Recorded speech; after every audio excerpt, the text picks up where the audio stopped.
Okay, here's a little project. I wasn't going to videotape, and then I thought, well, why not? I struggled with this the first few times I did it. So this is a filter, a water filter, and about a month ago, my parents needed the well pump went bad. It quit, so they needed a new one put in, and they had a new one put in, and they knew that within a few weeks or a month they need to change their filter because there's going to be a lot of junk in the water right away, especially. So here's the filter.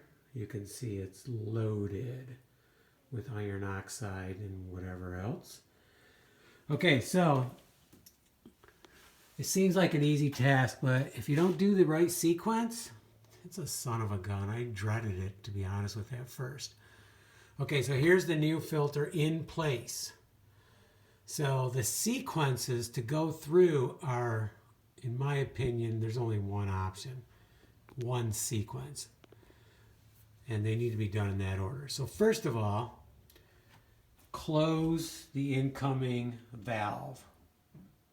You want to stop the water from coming in the house. So fortunately they have a valve down here. Can't see it, but you close it.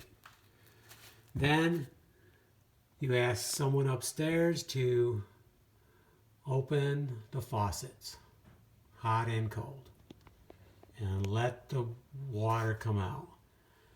When all the water's out, now the pressure is off. We need to depressurize this filter area.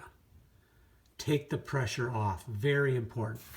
Then close the top valve, because once I start unscrewing this, I don't want all the water upstairs coming down at me. So I close the valve above the filter. You may not be able to see it there, but it's right there. And it's one of those lever quarter turns. I love those, by the way. It's a type I'd like to go with.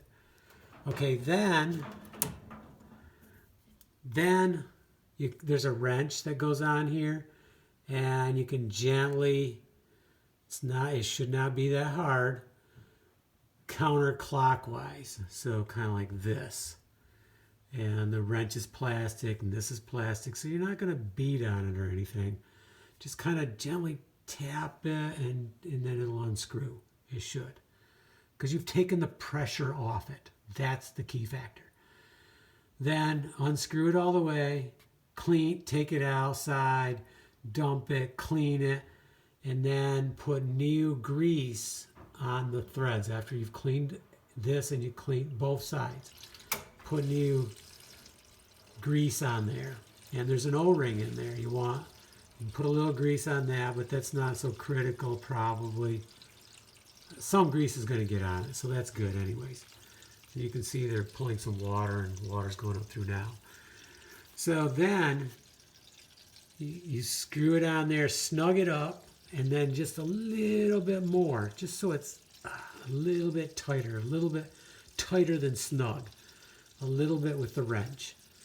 You're not going to be turning it a lot. Do not try to wrench that baby on. Just snug it a little bit more. Then open up the top.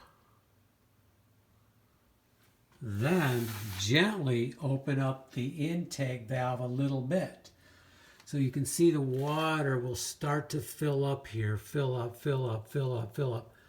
When it gets to the top, then you can close the top valve, because we want to do a test. Close that. Open up the bottom one all the way. So now we're going to put full pressure on here. Full pressure from the pressure tank. Pressure tank's right here. So now we're pressurizing this thing. And then feel, do we have any leaks? Okay, hopefully you have no leaks. At that point, gently open up the top valve and you're done.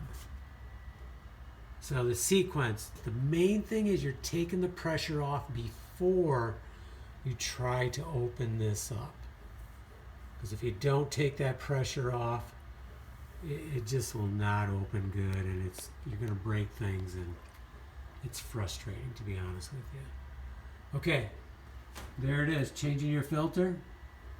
And how often do you need to clean it? It really depends on your water. Just keep a visual.